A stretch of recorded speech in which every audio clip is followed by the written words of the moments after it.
right, everybody. Welcome back to another episode of the Seven Figures or Bust podcast, the number one podcast in the world for growing your. Oh, that was quite the catchy intro music. Yes. This is episode 156. I'm Christian Brindle, joined with Glenn Shelton, and we have a freaking gangster episode for you today. Couldn't think of a better adjective to explain. Pure thug life. If you're into the if you're into the thug life, you guys have tuned into the right episode. I'm going to change the intro music to Hit 'Em Up.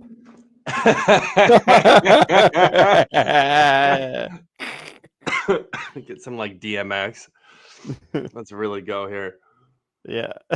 I had a dream about you last night. I don't know if you want to hear about it. If you're a longtime listener of the pod, you've heard me talk a few times. It was so weird. It was a really, really weird one. There's a little bit of AEP mixed in too. So it's like I'm having AEP nightmares already. I'm like, this is great. Your dad was in it? Your dad made an appearance? My dad. Okay, I gotta hear this. Okay. I'm in Utah. Okay, this is how it starts off. I know none of this will make any sense to anyone. That's fine. I don't understand.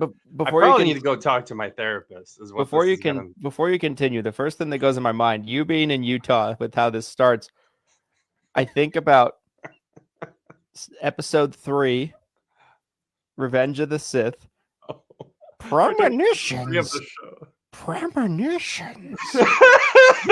Visions you have. Careful you must be when sensing the future. All right, sorry, continue. Hate leads to anger. Anger leads fear leads to anger. Hate leads to suffering. Do you miss your mother, Anakin? All right, really fast. Okay, so it's out of control. I'm in Utah. This is the dream, you guys.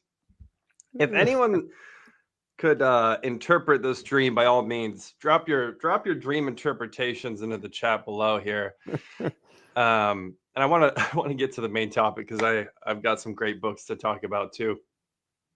So I'm in Utah. We're taking the company to dinner. Okay. We are walking in. Me and you are talking. We're kind of like at the back of the group. All of a sudden, I feel a prick in my leg. I look down. Someone jabbed a needle into my leg. I got drugged. Someone injected something. I'm like, what? I'm like freaking out. I'm looking around. All of a sudden, like I feel whatever I got injected with. And then I'm like, I'm out. I come to. Whoa. Listen. I come to. I'm in a jail cell looking across at you. You are in the jail cell across from me. And what I've come to realize too is it's October 15th. It's the first day of AEP, and we're both stuck in jail, and I have no idea what's going on. Then my jail cell catches fire. And I'm trying to put out the fire. I don't know how to put it out. I'm thinking this is it. This is the end. I'm like, I am going to die in this Utah jail cell caught on fire. This is when your dad comes in as the hero of the story. My dad. Bob Brindle comes in with a fire extinguisher. I'm kidding. This is literally what I woke up to this morning. I'm like, what? Bob Brindle comes in. Here, tosses to me a fire extinguisher. I hose it down, and we live to see another day. Unfortunately, that's where I woke up. I don't have anything else for you, but yeah, it was an interesting series of events, to say the least. Again, right? I've been pushing for you to uproot and disrupt your family's life and move to Utah. So maybe partially plausible. I don't know. Maybe AEP 2027 of next year. This could be a premonition. Maybe the dream interpretation is I do move to Utah. We both end up in jail. Because I mean, if we're gonna hash this out right live on the show, it just makes sense. You're paying Utah state taxes anyway. That's true. You're paying I'm the Utah basically state. a Utah state citizen at this point. It's true. Yes. I'm gonna be driving a car with Utah plates. In God we trust on all the license plates, arches, excited for that, and everything like that. It'll be great. It'd be great. Well, that was interesting way to start the show for sure. Glenn came up with the premise of today's episode, which was talking about books, right? That the premise is 5 books that impacted me, and not just me, but like both of us. Books. We'll each have a list of books that have kind of influenced us in different ways. When I was putting together the list last night, kind of thinking about this, I had a hard time. Anytime somebody asked me like what my favorite movies are, or my favorite albums are, or my favorite musical artists are, my favorite band, or certainly my favorite book, you can put that in that as well. My opinion kind of seems to change on the day because there's so many that I like. I have a hard time just picking 5. And so I came up with a list of 11, and I'm literally going to decide right here on the spot which ones I choose for my 5, because I couldn't decide last night. But it was hard cutting. It was hard cutting only to 5 because there's a lot. I actually have a stack of 6 next to me because I couldn't cut to 5. I'm also concerned that we might have at least, I'm looking at my stack next to me. I think there's at least one that you might also have. So I'm curious to see if we do have an overlap. There's also a book that I don't have that I gave away. So I'm not going to talk about that book. I'll probably mention it later. But yeah, I agree. Before we get into that, talk to us about the sponsor of episode 156. Yes. While you do that, I'm going to collect the books I'm going to talk about real quickly because I did not have the foresight of doing that. Librarian, like a schoolboy, like a good schoolboy. Talk to us about this episode's sponsor. Do it. Collect your books. Guys, today's episode of the 7 Figures or Bust podcast, episode 156, is brought to you by Lead Heroes, the #1 senior insurance lead provider. Right now, we have our promotion for preset Medicare appointments with scope of appointment, fixed cost exclusive. We handle everything from A to Z, starting with compliant opt-in information, collecting one-to-one consent, getting a verbal scope of appointment, getting that reconsent of one-to-one from us to you, and then getting this to magically show up on your calendar 48 hours after we talk to them. It is incredible how successful this program has been since conceived several years ago. We are wrapping up our discount at the end of day today. So midnight tonight, prices are going back up. And there's really no way we can extend this just based on the quantity we'll have left. It will most likely be close. I'm guessing we might have another week where we can sell it post promotion, but by October 1st every year, and it looks like this year will be the same, we're expecting to sell out our capacity. And what that means, just to really explain that, we only have so many resources available at Lead Heroes to generate these preset appointments. And we can't scale infinitely. So, and we also really want to focus on quality over quantity. We're not just trying to jam out as many of these as possible. We want quality, compliant preset appointments for the agents that choose to work with us. And we're really excited about the way that this program has come together. So now there is a couple things I'll mention here. Is one, there is going to be a link in the comments to the webinar we did on Monday. So a couple days ago, we did a webinar. We spent just over an hour going really in depth into this process, how it works. And the minimum order I'll mention too is 20 preset appointments. So no long-term contracts, no long-term commitments. So if you want to take a deeper look at this, check out the replay of the webinar we did on Monday. You can also just head straight over to leadheroes.com if you've used these preset appointments before, or if you were on the webinar and you know you want to pull the trigger before this promotion wraps up, do it.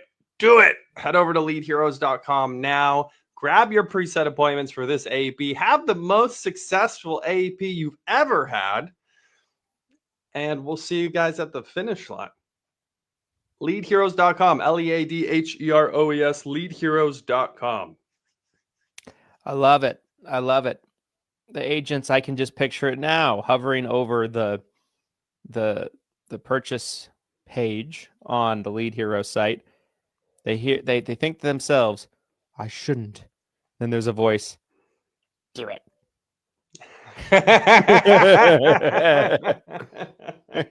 Those Star Wars references are out of control on this episode today. Yeah, I love this topic. I kind of geeked out about it, kind of thinking about it. I definitely, had a nerd out session because I was like, at first I had 15 books. And I was like, okay, I can't go into this with 15 books. So I narrowed it down to like 11. And I couldn't narrow it down anymore. I'm like, all right, I'm just going to decide real time which books make the 5. So the reason this came up, you guys, so I was getting my bookshelf set up, which you'll see behind me now. And so I was kind of reorganizing my books, taking some old books off. I wanted to leave room to be able to add more books. And I was just kind of thinking about it. I'm like, man, we should really we talk about books all the time on the show, but usually it's kind of in passing or, we might talk about one book. But I thought kind of a great way to do this is maybe we kind of take turns. We each mention a book, and then you can kind of talk about how you thought it was impactful, and then the other person can kind of respond if we want to talk about it for a few minutes, and then we kind of go from there. So why don't you kick us off, Mr. Brindle? The first book of today's episode, top 5 books that impacted me. I figured since I have a long list of 11 books and we're narrowed down to 5, that I'm going to just start by looking at this list and picking, if I could only pick one, and just narrowing it down from there, right? So the first book I would say that impacted me a lot. It was one of the first books I ever read on my own that I wasn't like forced to read in school or something like that. Forced to read in school. Like I didn't like reading when I was a kid. Every time I see my mom is like, she's like, I can't believe the reader you've become. And I'm like, Mom, I'm 33. Mom, I'm 33, like, oh my God. that was like 20 years ago. She's like, you used to hate to read. I had to push you and you would fake it. I had to quiz you on what the book was about. But anyway, I want to say the first time I read this book, I was probably 19, 20, somewhere in that age range. It's a classic. Rich Dad, Poor Dad. Ooh. I have multiple copies of this book. I've given it away to a lot of people over the years. This book in particular is the original print. Oh, so first edition. Yeah, I geeked out about that, because they've changed they've changed kind of what it, the covers looked like and the design over the years. But Rich Dad, Poor Dad by Robert Kiyosaki. I'll talk a little bit about the book. Yes. Essentially, it's a story about the childhood of the author, Robert Kiyosaki, growing up in Hawaii. He had a biological father who was an educator. He worked for a college. He was a teacher, highly educated, had all types of degrees, PhDs, everything like that. But he had financial problems, and he kind of referred to him as, kind of disrespectfully, if you think about it, his poor dad. But apparently, apparently, he, Kenneth is- apparently, he wrote the book after his dad passed away. I don't know if that makes it better. Does that make it better or worse? I don't think so. And so then He's his dead. best He's then dead. then his best friend at the time, his best friend's name was Mike. And his best friend's dad was a business owner, an entrepreneur. He owned multiple businesses in Hawaii and was one of the richest people in Hawaii. And he basically forms a very close relationship with his friend's dad. And so he's almost like being raised by these two different men and these two different ideologies and being taught as he grows up. And he basically compares what they taught him and how they differed. And the whole concept of the book is like, you know, what the rich teach their kids versus what the poor in the middle class teach their kids and how they differ. And it birthed the concept of, you know, the very simplified philosophy of the rich buy assets, the poor buy liabilities. Assets are defined exclusively as something that pays you. What was the biggest impact after reading this? Like, what was the like, if there was like a one sentence takeaway where you're like, dang, like this was the thing? Probably that right there. The rich buy assets, the poor spend their money on liabilities. That just like clicked for me. That, you know, at that point in time in my life, it was just like, I was like, it lays it out in such a simplified way. It just makes it so digestible, so relatable, so easy to understand. And it does make a lot of sense, right? Like the average person, the reason why they never get ahead monetarily is they're spending their money on vacations. They're spending their money on cars. They're spending their money on video games, you know, whatever it might be. Clothes, purses. Accessories, experiences, material items. Whereas the rich person is spending their money on income producing assets, real estate, dividend paying stocks. They might buy those same things, right? I mean, obviously rich people are buying those same the clothes, the cars, the houses, but they're paying for those things with income producing assets, right? Yes. The cash flow. So that's the thing. Everyone sees the end result, right? Everyone sees the fancy cars, the big houses. Everyone wants that. But what they don't, that's what a lot of people don't understand is the wealthy are paying for those things from income producing assets. So they focus on buying those first and getting those first. I read this book. I read this book around the same time as you did, very early on. It was impactful. I didn't want to jump immediately into my next book, but wait, one more thing. It's very applicable here. That's a great book as well. Because didn't this come from that book? Isn't this originally mentioned in? I don't know.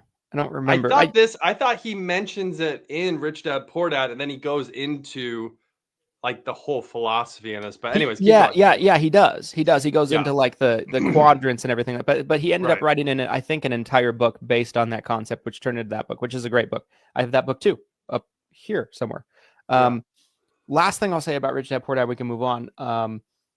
It also birthed the incredibly controversial take that your house is a liability, not an asset. And for years, people were treating their houses that they buy, that they live in, as an asset. And that book was just like, no, it's not. But, you know, by definition of an asset, a liability, the way this book is laying it out, it's a liability because it doesn't pay you. And yeah, it's a very oversimplified. You support that? Yeah, 100%. 100%. Like I honestly would be fine not owning the house I live in. Like beyond the idea, the only thing that like I think like wanting to make customizations to my own house, I think that's the only reason why that I think I would really get pushed into, which I do own my own house now, but you know, for a long time when you look at again, and maybe I got some of this from that book too, but it's like, man, of all the ways you could invest your money, like when you look at the upkeep that you have to put in on your own house, you're really not making, I mean, yeah, maybe if you stay in your house for 30 years, you'll see a big upside at the end of it, but you're the not getting paid. The like book you makes said. the book makes the argument that no one ever got rich by buying a house. By just owning their own house. Yeah. Yeah, which very simplified. Okay, continue on Okay. into your book. Yeah, I wasn't trying to jump, but it was kind of Related. a good segue because again, yes, same author. I believe the concept gets mentioned in Rich Dad Poor Dad. Rich Dad Poor Dad I liked, but this book was more impactful for me. And it's honestly, it's really the simplification.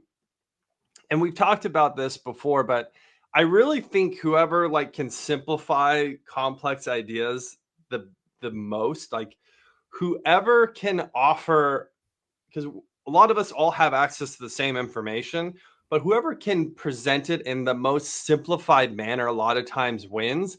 And that's what I feel like the quadrant is. Like it's almost stupid how simple this is. Yeah. Right? Yeah. Like this Agreed. is not a complex idea by any means, but so the impact that this book had at the time, I had nothing. I didn't have a business. I didn't have any employees. I was really trying to figure out, like, I was just working sales at the time. And so I was kind of stuck mentally at this place of how do I go from where I'm at now to, being able to have an income producing asset very similar to what you just talked about. And that's kind of what this is almost the roadmap to that, right? That whole concept that we just talked about is, you know, how do the rich get income producing assets? This is kind of like, well, this is the roadmap you go through. E is employee. So here's the quadrant. So on this side of it, E is employee. This is where everybody starts, right? So you're working for someone, you're getting a paycheck, you're getting a commission. Then you go to B, which I believe it's business owner. Yes. Right. Yeah. Business owner. So now you're generating more income, right? You're not necessarily doing everything yourself. You might have employees. Help me with S. I'm blanking on S here. I know what I is. Yeah, I remember. That's what I was trying to... I as investor, but I don't remember what S is either. I don't remember. I've got to find. This is gonna drive me crazy if I don't. S. Give me a guess. Oh, I found it. So E is employee. Oh, so we went the wrong direction here. So E is employee, S is small business, B is big business. So small business is like, it's basically you working for yourself, right? E would be like you're working at Walmart, you're getting a paycheck. S is small business. That's like being an insurance agent, right? Yeah. You're technically your own business, but you're really just working for yourself. You're probably doing everything in the business. B is big business, right? You've got tons of employees, income's being generated without you being involved. And then I is investor. It's your money. Your money's creating more money. Yes. So again, that was impactful for me because it was kind of, again, the roadmap of how do you get to an income producing asset? Because you're a lot of times, again, if you're coming from middle class America, if you don't have a lot of wealth already, the chances of you going from, I'm just an employee to I'm an investor and I'm investing a bunch of money. Most people don't just make that jump. A lot of times you go through this, I'm self-employed. Now I have a business. Now I'm an investor. Now I'm investing cash. So great book. Highly recommend it. Really like that.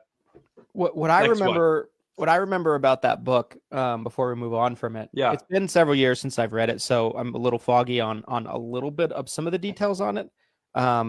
But what I remembered in particular that book does that Rich Dad Poor Dad does not, right? Rich Dad Poor Dad is like your introduction to that type of thinking. It's almost like changing the way you're thinking book. But that book goes more into the weeds on the X's and O's of actually like investing into real estate, starting a business, buying stocks. Like it really talks about the specifics of like, this is how I do this. This is how I've done this. This is how I've seen other entrepreneurs do this. So it's a lot more of like actionable X's and O's steps, I feel like. Yeah, and that might be what drew me towards it, because again, there's so many books that will talk about broad subjects like, make a bunch of money in real estate, but like I love the actionable, like show me the steps, like show me. And so I think that's what really kind of it helped my brain grasp onto it, is because it was kind of that roadmap, the actionable steps. And the place I was at in life too. I'm in square one, and I'm like, how do I get to square four? So seeing that pattern, which again, that's the roadmap I went on, is I was working at Verizon selling cell phones. Then I got my insurance license and I was self-employed. I was a business owner, but small business. I'm really working for myself. Then I started Lead Heroes. That became a big business. Now here we are, we have 5 businesses and we invest a lot of cash all the time. Yep. We bought several books of business. That's huge investments into cash flowing assets. That's what a book of business is. It's a cash flowing asset. So, I have successfully navigated that whole quadrant, and I think it's super powerful. I really do. Agreed. Great selection. I think that's a great book. Yeah. Look at us pairing books. I know. I know. It's romantic.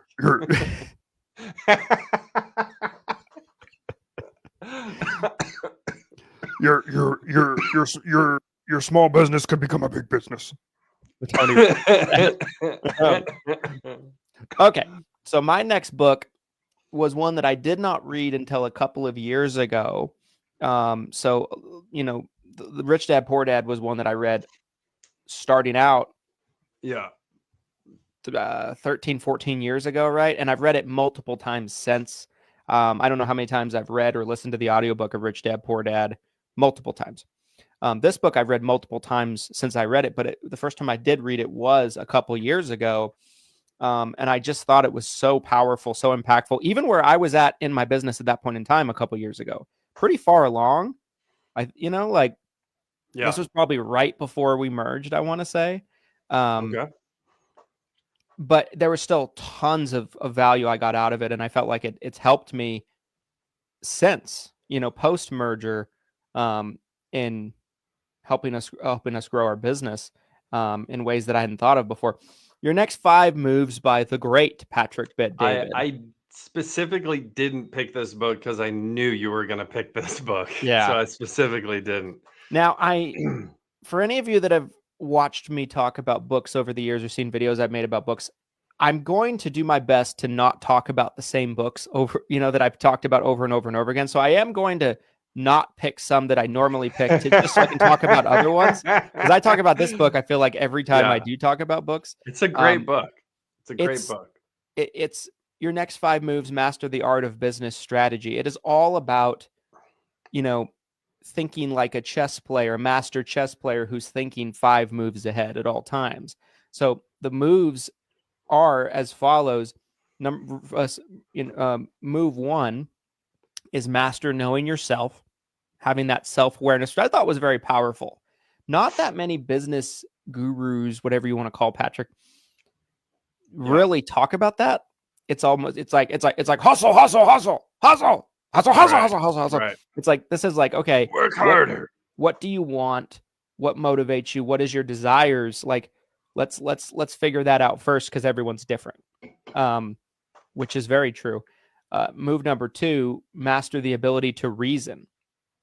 So develop the skill to think clearly and strategically, which is really a insightful piece of advice. Move number 3, master building the right team, which I can't speak to enough, the importance of that if you want to grow a business. Yes. Number 4, master strategy at scale. And then number 5, master power plays, which I got so much out of move 5 that I even built it into some of my own talks of, power plays, power moves. If you were at the summit, You heard me talk about power moves. I did my whole presentation on power moves at this year's summit. And so, you know, I've gotten some value over the years out of like motivational books like hustle, hustle, hustle, hustle, hustle, hustle, hustle, you know, like, but this book is none of that. It is 100% strategy, X's and O's, blueprint. And I thought it was just hugely impactful. I really enjoyed the book. Highly recommend it. I found that book. I think you were doing a book club many years ago. Yes. And that was one of the first books I think you picked. And that's why I read it the first time. And I think it's a fantastic book. I think anyone if you feel kind of stuck, I think it's one of those books that can kind of help shake things up as far as like give you a new perspective on, how you can move forward. Patrick Bet David, ironically enough, we just spent a lot of time yesterday talking about incredible communicator. And I think that comes through in the book as well. I think it's a really and you can hear his voice in it too. Like, I didn't listen to the audio. I read the actual book. If there's an audio book and he reads it, I'm sure that's probably a great listen as well. Yeah, he does read the audio book on it, which, it makes it's really good. Really good book. Yeah. I bet the audiobooks. Now I want to listen to the audiobook on that because I bet it's great hearing it come from him. Yeah.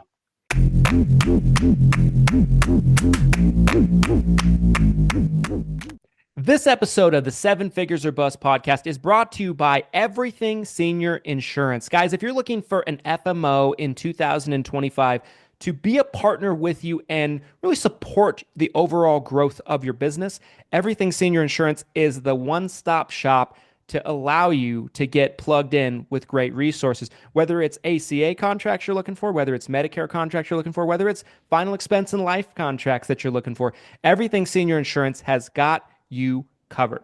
We provide a free CRM in 7-figure CRM to all of our agents that meet the proper requirements on their contracting and have enough contracts with us. We provide discounted leads with Lead Heroes, discounted virtual assistants with Hire Heroes, and we provide just year-round support to just be there and help you out in your business, as well as fantastic training. Glenn, what do people need to know about Everything Senior Insurance, the FMO? At Everything Senior Insurance, we've really combined all of our resources to create an FMO that can be a true one-stop shop for a senior insurance agent.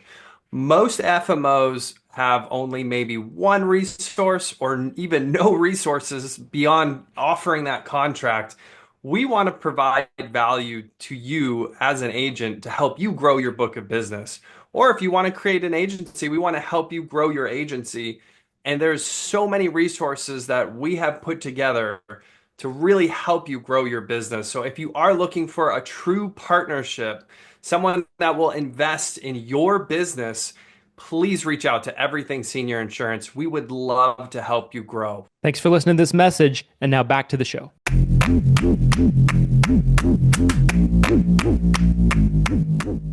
All right. Next up. Keep chugging along here. So this one's going to be a little different compared to some that we've already talked about. I believe you've read this as well, but this is the Steve Jobs biography. Yes. So Walter Isaacson. Over here somewhere.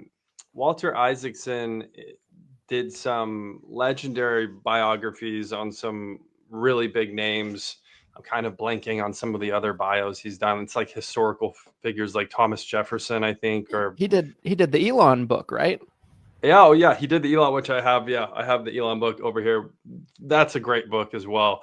This book, though, I think again, from a business perspective, when you see his journey from start to finish, and you see how many obstacles he had to overcome, it really, I think, opens your mind to like the entrepreneur journey. Again, a lot of people, I think, see the big house, they see the nice cars, they see the success, and a lot of times they think, oh wow, that was easy.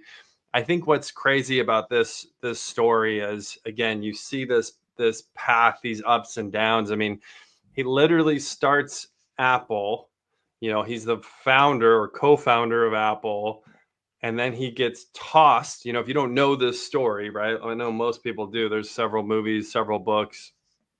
Gets tossed from his own company, goes and starts a completely different company, which was called Next, which is fascinating to me because he was obsessed with automations at the time. This is like before automation was even like a thing. A buzzword. He's building, before it was even a buzzword.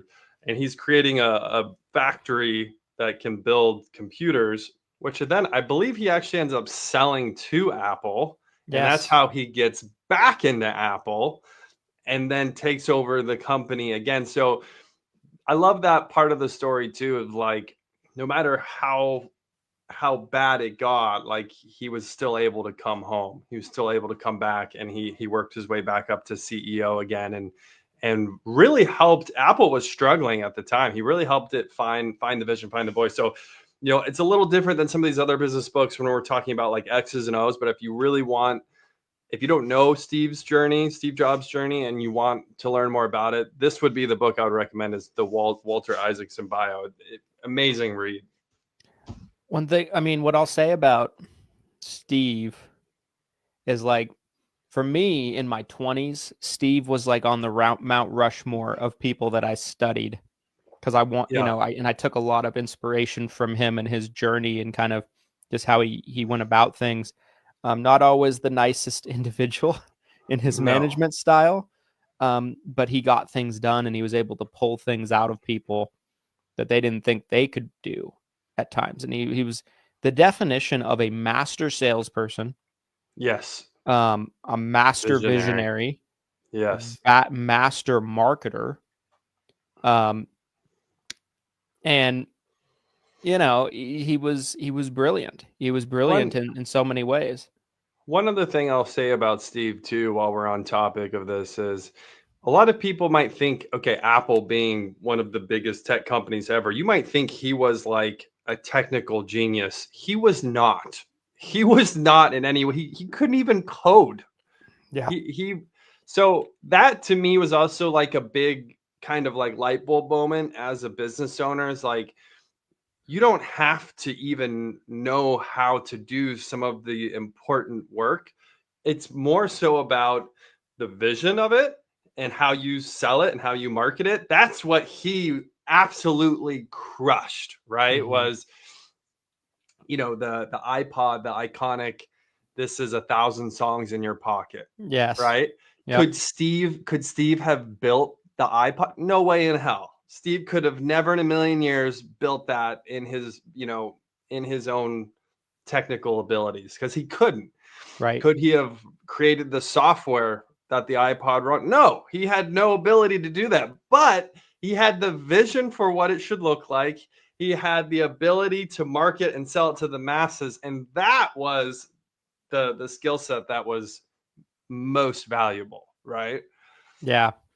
And I think like his ability to articulate, like you said, what it should look like and what it should be. Yes. And then, you know, work with the engineers and the design team to get it there, was huge. Like Apple's missing that, which we talked about on a show recently. You know, like that's what Apple doesn't have now, is that person that's kind of has a vision for new products, innovative products, you know, products that, you know, when you think about the iPod, you think about the iPhone, even those Macintosh computers in the 90s, right?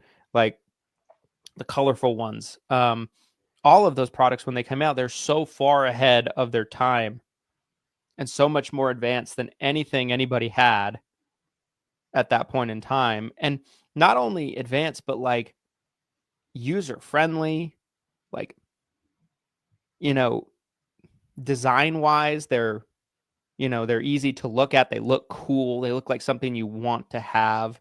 Yeah. So you can't say enough about Steve. I could do a whole pod about Steve. We might have to. Yeah. You know, Apple Vision, that's the newest thing, right? Apple Vision. That's probably the newest, like, branch off of their existing tech that is happening. And it's been mostly a flop. I don't know. Maybe version 2 or 3 will come down the road and it will be a success. But yeah, it almost feels like Apple's kind of back at that point before Steve rejoined, where they're kind of floundering a bit. Not that they're having any trouble financially, right? Like Apple's still, a $1 trillion company or a multiple $1 trillion company at this point. I mean, just bigger than you can even fathom. But they don't have that edge that they used to, where like they were on the forefront of it, and that's what Steve really brought, was like, we're creating the future, right? Like that was Steve's mindset, is like, people are going to look to us because we are going to be bringing the future to them. And I don't feel like Apple has that anymore, not even remotely, to be honest. Yeah. Agreed. Okay. Book number 3 for me. Here we go. Like I said, there's some books that. Can I guess? I'm going to guess what it is. Okay. I'm going to guess what it is. Is the author Grant Cardone? No. Oh, okay. Keep going. I'm trying to mix it up a little bit. Okay. It's not the same old. I love it. You guys hear me talk about. I love it. Not that I haven't talked about this book, but I haven't talked about it as much as some others. I've read a lot of sales books. Over the years. But there's one sales book I feel like stood above all the rest. Way of the Wolf. Yes! By Jordan Belfort. Straight line selling, baby. Jordan Belfort, say what you will about him, and certainly checkered past, you can anything that someone wants to say about him. Speaking of jail, anything you want to say about him is probably valid, in terms of as a person, but as a salesperson, he's a master. He's incredibly, intelligent, advanced, just has all of the skill sets you can possibly think. And he developed this sales system called the straight line persuasion. And this book gets into all of the X's and O's of selling, scripting, tonality, what to say in certain situations, when to push, when not to push. It gets so detailed in a way that most sales books do not. It's phenomenal. It is such a great sales book. And I remember when I was reading it, what I used to do when I was younger, before my kids were even born, is I would, like, when I wanted to read a book, I would go out and I'd sit somewhere publicly and read, just to kind of like get myself away from everything. Like I'd get over to the office, I'd get out of the house. Yeah. I'd sit at Starbucks sometimes. I'd sit in like libraries sometimes, just to kind of like get away from everyone. And I was at a cafe or something. I don't remember where I was. I was reading that book and someone came up to me and they're like, "Why would you read that?" They're like, "That guy was a criminal." Wow. Could you imagine? And I was this? Like, yeah. Book someone's reading, like, okay, Karen. And so I was like, yeah, I'm like, if you look at everything that he did, it worked and was effective. He just used it towards the wrong thing. 100%. Doesn't mean that the selling strategies were not valid. So if you're looking for a sales book, I've never read a better one, and I've read a lot of sales books. Yeah.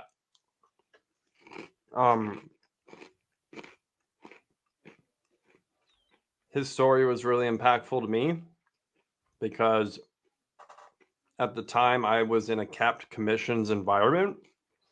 So, the idea of stockbrokers having unlimited commissions is literally what got me eventually into the insurance industry. I went from working at Verizon, selling cell phones, to looking at becoming a financial advisor, literally because of Jordan Belfort's story. And then I was like, you know what? I think I'd rather sell insurance than sell financial products exclusively. There's a lot of overlap, obviously, because insurance is a financial product. But then I ended up becoming an insurance broker. So, yeah, I love his story. It's a great book. The straight line selling system, I think, works if you know how to use it. We were just talking about his straight line selling the other day on the I think it was with Doug Massey. That came up. So we're talking about overcoming objections and kind of that straight line selling system. So I took a lot of what he taught in that and implemented it into my own sales process. I've done a lot of sales training, and I've done even my own sales presentations on YouTube that have kind of gone a little viral and things like that, for you guys to see. And I've had a lot of people point out to me, they're like, you use some of the straight line system in your process. I'm like, yeah, I do. I implemented it into what I did, not verbatim, but I took elements of it that I thought were powerful and I incorporated it into my process and what I do. That's how much that book impacted me when I read it. And I read it probably right when it came out. I can't remember how long ago that was. Probably 10 years ago, maybe not quite, something like that. Yeah, maybe more. I don't know. He wrote the Wolf of Wall Street book first, and that's kind of more about his story. But this book is more of like teaching the sales. Maybe that's something. Yeah. Now I want to know. While you're looking that up, I'm going to move on to my next book, which if you guys were at the summit, little spoiler here, if you were at the summit this year, I incorporated this book into my talk. I'm sorry, yes, 2017.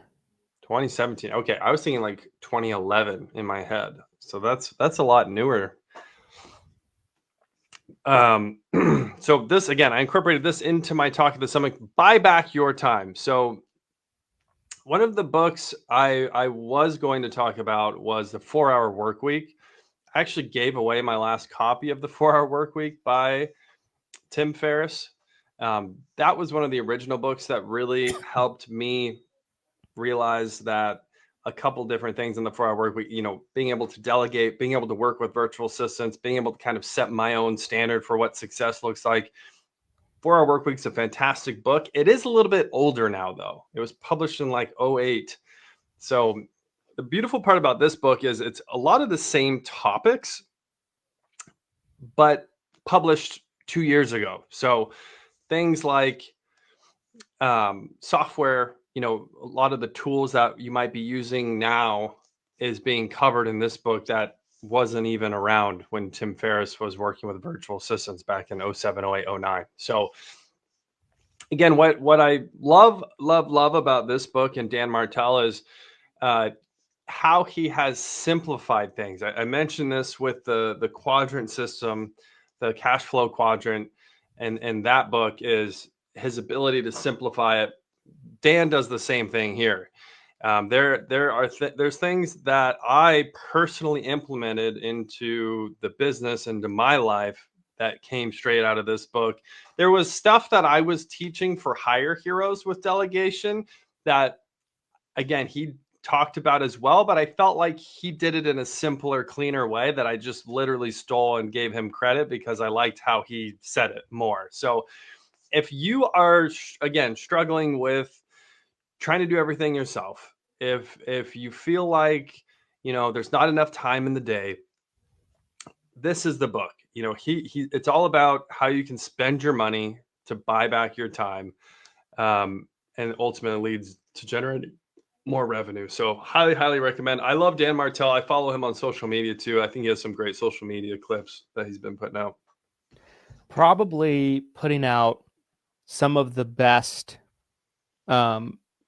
business, no fluff strategy, right? X's and O's videos on YouTube right now. Like, man, his YouTube channel is so phenomenal. I find myself watching videos that he puts out constantly, and they're topical, they're relevant. There really is no fluff. He's so, like, again, he's sold so many businesses now that, like, obviously from a financial standpoint, he probably doesn't have to do anything ever again if he doesn't want to. So when he's providing information, it's so, like, off the cuff, just like, this is what I would do, like, Sometimes people are money motivated, and so things are getting slanted, I think, in certain ways. They're trying to promote certain things, but the information that Dan's giving it seems very, very direct, very X's and O's, very actionable, very up to date. He has a lot of great AI content. He talks a lot about how to use AI, different AI tools. So yeah, shout out to you, Mr. Dan Martell. So I really struggled over the next one to pick. Book And I'm actually still struggling a little bit. I'm like second guessing the one that I had chosen, but I'm going to just go with my gut and go on this one. And I will just kind of at the end briefly just, do a rapid fire of the ones I didn't mention that are on my list here, just because I won't hold anything back for you guys. But the next one I wanted to mention, not a book I talk about a lot. Not an easy book to read, admittedly. It's long. It's extremely wordy. But it is a very, it's a book that can help you look at the world, I think, from a different perspective. And that book is The 48 Laws of Power. I thought you'd do this book. Robert Greene. Great book. It's all about from the perspective of what laws do you need to follow to not make enemies with the wrong person. There's even things in there that, there's laws about if you want to like overthrow somebody that's above you on the power rankings chart. And so I remember I got on a plane one time and I had this book under my arm and the flight attendant recognized it and I guess had read it. And she was like, hey, I've read that book, and then I hear her as I'm walking back after I talked to her for a second, talking to the other flight attendant about the book. And she's like, it's really mean. It's like, goes about, it talks about like, plotting against people and like, that man is probably really mean. That's a mean book. Yeah. But there are things. That's hilarious. But there are things, there's a lot of really fantastic information. And if you ever read a Robert Greene book before, another book that I read of his is, the 33 Strategies of War, and there's all kinds of ones that he's done. He spends years researching and reading other books, history books, to find examples to support what he's talking about in any given chapter. So every single chapter goes into a historical example or multiple to support the law. Seeing, this person followed the law, this person didn't follow the law, and this is what happened to them as a result, kind of thing. If you want to be successful, if you do want, for lack of a better word, power in your life, this is basically the blueprint. It was written all for that. If you want to be a meaner guy, controversial pick, but I thought it was I thought it was extremely interesting, and I just devoured the book. But it's really long. It's like 600 pages. Yeah, I feel like that's a book I started and I never finished. I should really go back and finish. I know you've talked about that book several times, and I know it's a great book. I think it's one of those that I sat down and I didn't pick back up again. At times, it's a tough read, because it's really long. Every single, chapter has like, General so-and-so in 1842 when, went through this battle. And, so it's not an exhilarating read necessarily, but there's a lot of good stuff in it. I'm going to have to pick that one back up. This is my next book, you guys. This is a shorter book. I don't know if you've heard about this book. I don't think I've talked about this book a ton, but it's called Built to Sell. Oh, no. I don't think so. Yeah. Again, you can see here, not a massive book by any means, 150 pages. So that's always nice when you can get value without investing 600 pages of your life into something bigger. But this is similar to... Really, it's similar to Buy Back Your Time in the sense that, obviously the idea is how can you build a company that you could actually sell to someone one day? But part of being able to do that is removing yourself from doing everything inside your company. So even if you're not actually planning or thinking on selling your business one day, the concepts in this book of pulling yourself out, I think is really powerful. Obviously, I think a lot of us do actually want to sell our business one day. So thinking about selling your business way before you actually do, I think is really impactful. So great book, Built to Sell. If you're thinking about selling your company, or even if you just want to figure out how do you pull yourself out of doing everything inside your business, I think it's a really great read. I love it. That's one I haven't Yeah. read, and I will have There you to go. check out. Boom. Okay, I know we're getting close to top of time, so I want to make sure we have time to get through all the books. So I'm just going to jump into my next one, my fifth one. Okay. Really struggling on which one to pick. I have two. I know Um, I have two here. I don't know what my fifth's going to be. I'm nervous. Like I said, I will talk about all the books, just super fast, rapid fire at the end. But I guess the one I'm going to pick, just because I want to talk about something a little different. I don't want to talk about the same books that I've talked about a million times for you guys. The last one I'm going to pick that I'll talk a little bit more detail on for number 5 is Relentless by Tim Grover. So Tim Grover... Haven't read this one, but I've heard about it. Tim Grover was the personal trainer for Michael Jordan. And because of his success with Michael, he was able to then become the personal trainer later on, years later, for Kobe Bryant, then Dwayne Wade, and has worked with all types of athletes since then. His story is he was literally a trainer at like a YMCA or something like that, like a nobody.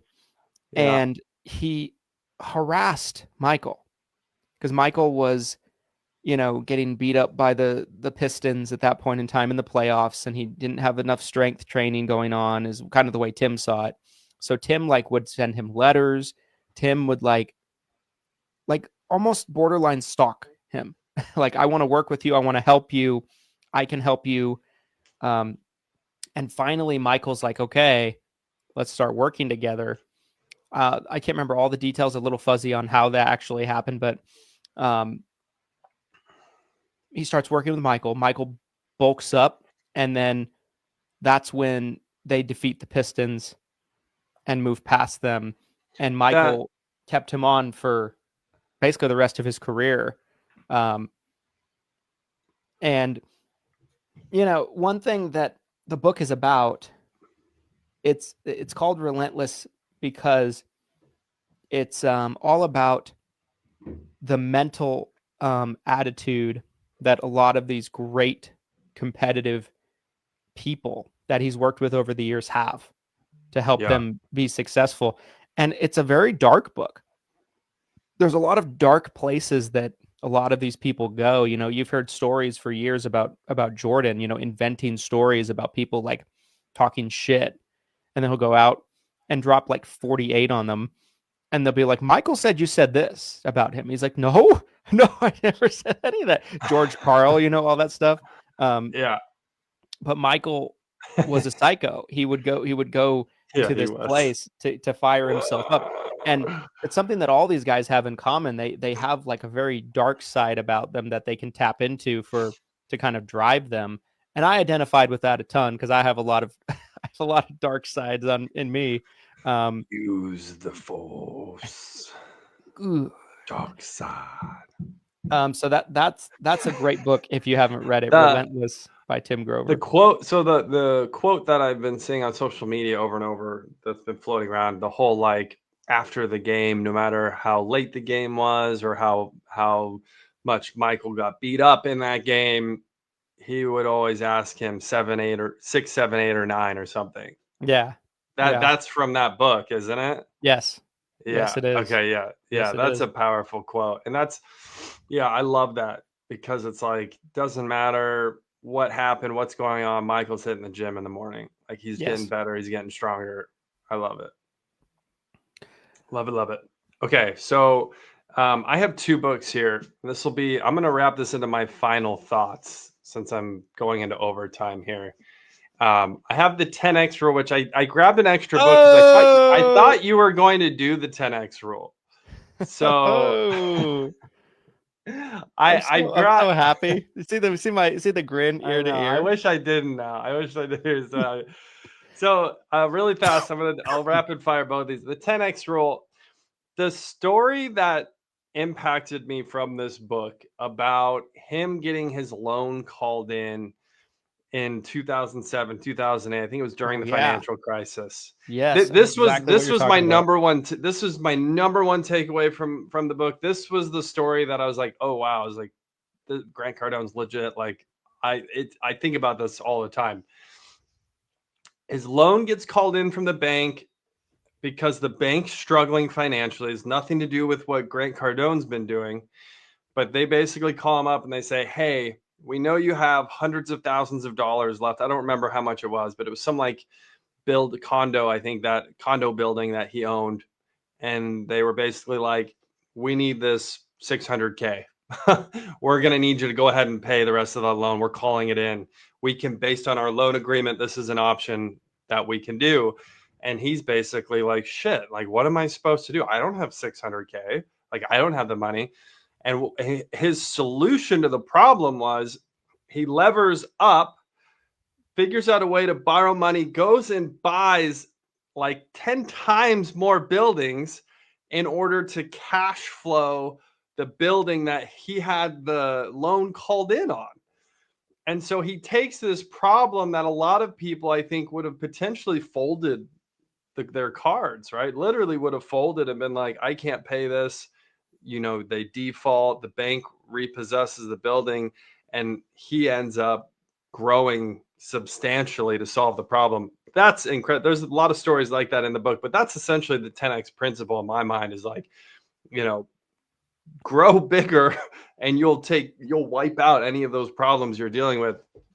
Yes. And then finally, my runner up here, Never Split the Difference by Chris Voss. He was I mentioned this yesterday, actually, when we're talking about how well Patrick Bet-David in this hostile environment is handling these objections and navigating these conversations.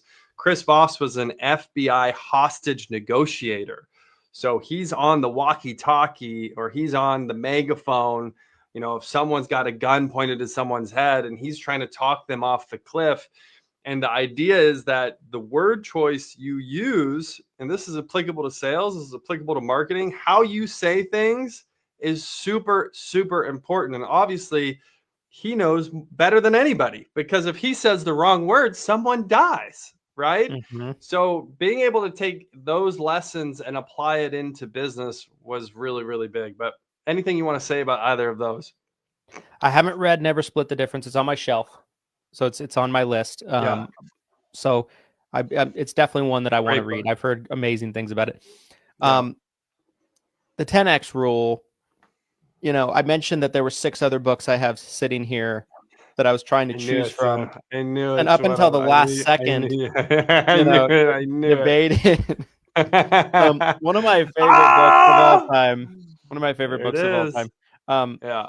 You know, and to kind of add to the story you told, it not necessarily just the fact that he bought so much more real estate, but the way that he did it.